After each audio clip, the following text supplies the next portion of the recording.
Now, in this case, it was offshore wind turbines because it has to be away, so it's not in a visible area. The wind farms are really industrial compounds, and it really should not be built very close to residential areas. The noise, and also, even if it's offshore, it has to be very careful to build to avoid migration passage. So in a way, the people who commissioned me was telling me that to convert all the oil rigs and convert them into wind energy production in ocean. And at the same time, we are telling them that you could make a desalination plant out of it. You could produce liquid ammonia, which could be a liquid fuel. It's not approved in the state, but it's totally a renewable source. And then it produces salt as a result.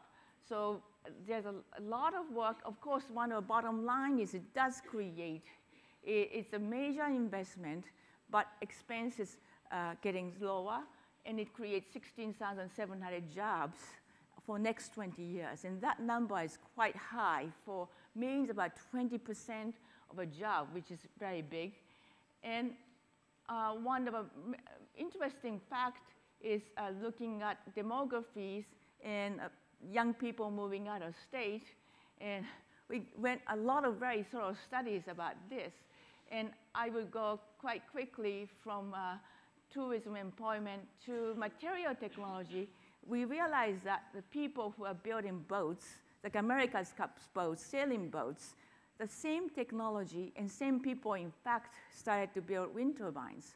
So that's one of the reasons that it was a blind spot, that they have an industry in place which can be repurposed for green technology to try to encourage employment and then keep the people in that region. So this was really a very interesting discovery.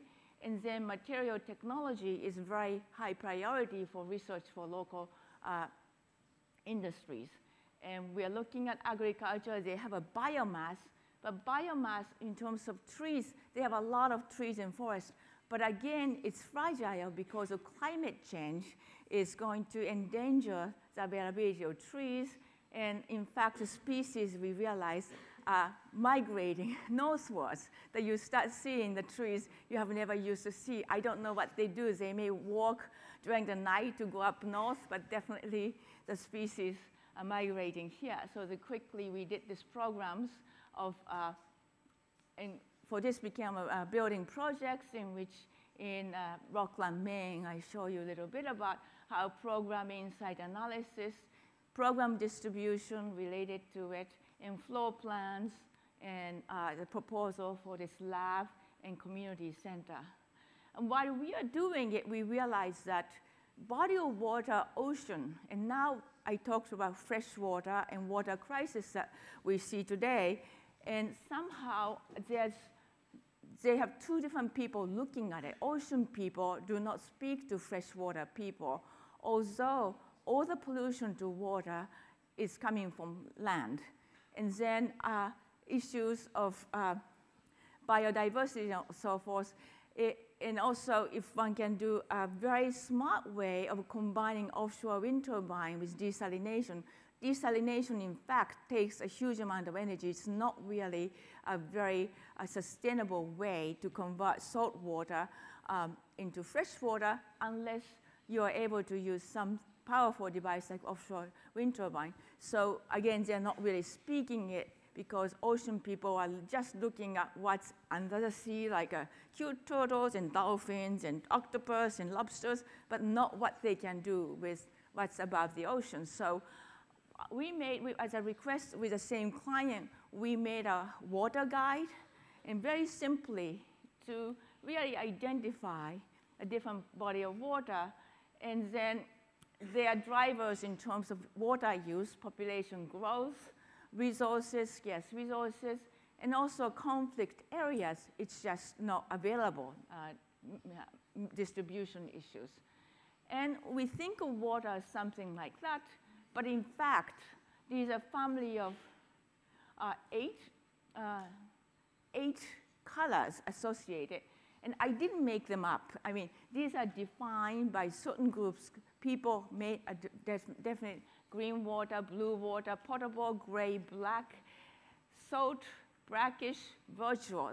Those are used all over the place as an understood language to describe different bodies of water. An idea is if you start to isolate and understand the water as these different bodies, different colors, which means you can promote much more sustainable use. And this is probably only true but in United States, but United States, they use potable, fresh, drinkable water to wash automobiles. There's no way. So this idea is to promote this particular idea in a community level that, yes, municipal water will distribute it, but communities can decide to divide and then reuse. Green water is for agriculture. Blue water is something that's coming out of a ground source. Potable water is a municipal water. Gray water is something that's used after washing in toilets and so forth. And the black water is wastewater. It's already contaminated water and salt water. And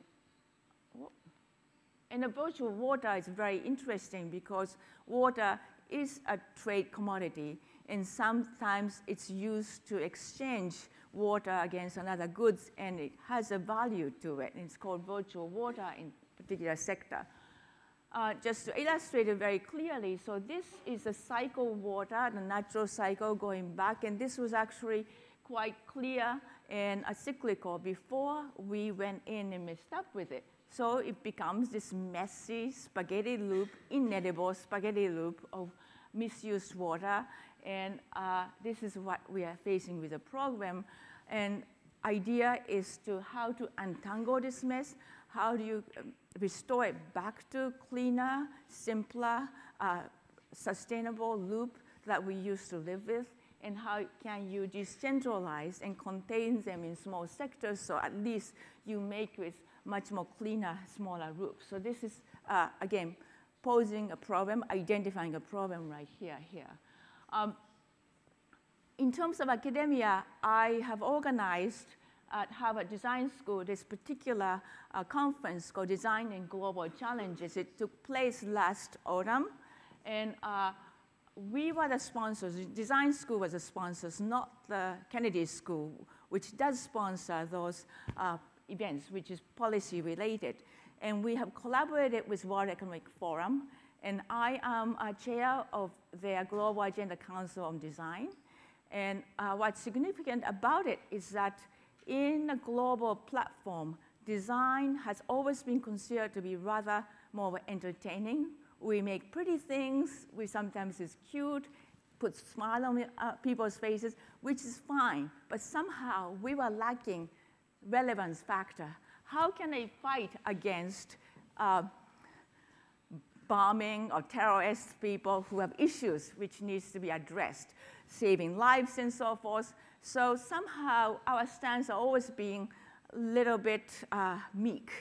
But we realized that as going through these researches and talking to students and everything, we really have to be in a leadership position as design profession to be having a global discourse with leadership, CEOs, business, politicians. We have to be sitting on the table with them.